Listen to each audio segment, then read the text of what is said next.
At most restaurants, having 3 customers suffer heart attacks after eating at the establishment would be a source of great concern and shame, something to be minimized and explained away. But not at one spot, where they actually promote how unhealthy it is, offering free meals to its most obese patrons and even celebrating a death on the premises. It's aptly named the Heart Attack Grill. We sent ABC's Ryan Owens to check out their new digs in none other than Sin City. In a country where calories are posted like warnings on restaurant menus, where unhealthy school lunches are under fire, and where our First Lady has a vegetable garden, there is an alternative reality. And it looks like this. This monument to greasy gluttony, almost there, almost done with this single bypass, is called the Heart Attack Grill. It's a defiant throwback to a pre-health obsessed America. A kind of hospital-themed Hooters, located where else? Sin City. But as you're about to find out, eater beware. This restaurant can literally be hazardous to your heart. Remarkably, the owner says it's all done in the name of promoting good health.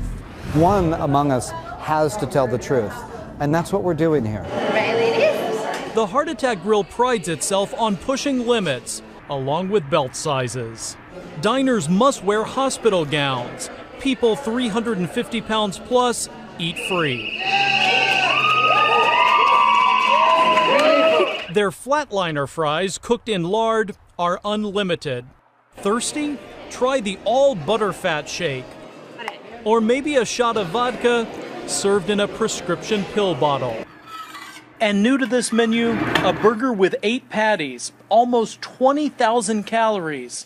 That's the equivalent of nearly 40 Big Macs. Oh, and if you don't finish your meal, you get spanked by a nurse. She's not exactly a real RN, but her spankings are real hard.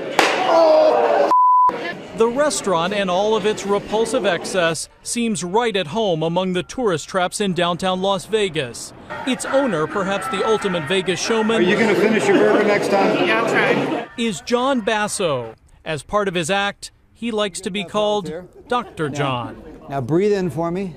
Dr. John has become something of a superstar in the fast food world. In his trademark over-the-top way, he depicts himself as Jesus Christ at the Last Supper, dining with the industry's other giants. Now let's send this on out. He's certainly come a long way since I first met him almost 3 years ago at his first Heart Attack Grill outside Phoenix, Arizona. Back then, the restaurant was under fire after its nearly 600-pound spokesman, Blair Rivers, died of obesity-related issues. He was just 29. There's an argument to be made that you used this guy during his life, and that now you are very morbidly using his death to continue to promote your restaurant. I absolutely agree. And in a very sick way, his death has gotten the message out further. So this man's death has not given you pause at all? 0 pause. You guys, we are actually rolling now. Actually rolling. Dr. John's Vegas location is double the size of his old place in Arizona, and his in-house fatality rate, it hasn't slowed a bit. How many people have actually had heart attacks in the room that we're sitting in? In the room that we're sitting in, we've had 3 heart attacks. And how many people have died? 1. Now, I would like to say that the other 2, I did the grandest of favors for, because they now uniquely and in a very real way understand their own genetic shortcomings. Now, the one that I couldn't save was a very dear friend of mine. And I want to tell you something. They'll say it's grotesque. They'll say, how can you keep the man's cremation here? And I'll tell you something.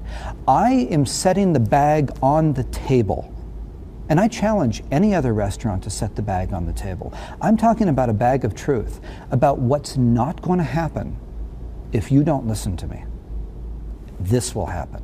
This was a good man with hopes and dreams who couldn't control his eating habits.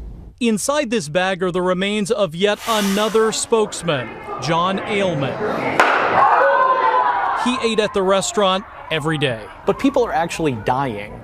So that's kind of where the gig has to stop. What do you say? People are dying. People will continue to die. Can they just stop, pause, and reflect upon the food for thought that I'm selling? It's not hamburgers, it's not t-shirts, it's not french fries. I'm selling you food for thought and a good laugh. Let's all have a good time. But let's really digest this. Let's think a bit, or we're going to end up exactly like my friend in the bag. Until then, Dr. John is the first to admit heart attacks are part of his business model. When there are lights and sirens outside and they're bringing some person out on a gurney, you're basically in the back room counting money at that point. Absolutely. Was that heart attack good for business? Did that heart attack pad my wallet with money? Absolutely. Did I enjoy that? Absolutely. I'm a businessman first and foremost. Let's be clear about something.